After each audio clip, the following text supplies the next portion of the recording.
morning to you.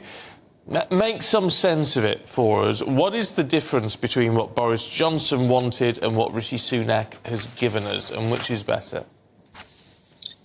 Well, good morning, folks. We really are in the phony war at the present minute regarding the framework in terms of either the hard sell or the sellout. Basically, I think what Boris Johnson recognised is that the European Union is politically an obese creature.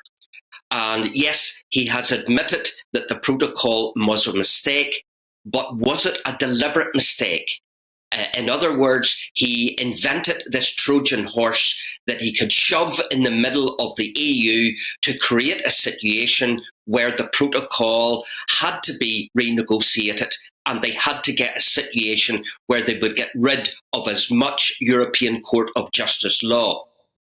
If you take a look at the current Sunak deal, basically the key word that Sunak, phrase that he used was the minimum necessary of European law in Northern Ireland.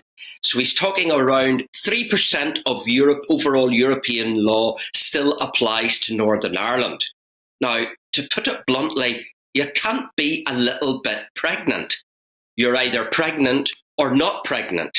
And what Boris is trying to do in this Boris bounce comeback is to say, look, either we rejected European law in 2016 whenever we voted leave, we cannot still be a wee bit back in the EU.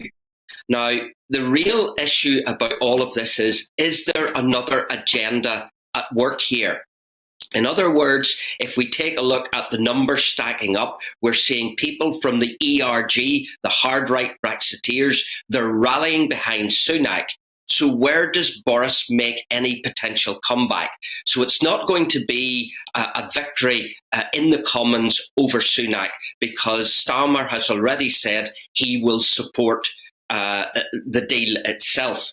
So basically, I would say, looking at what Boris's strategy would be, it's a bit like the horror movie Lake Placid. Feed the alligator and it will come back for more.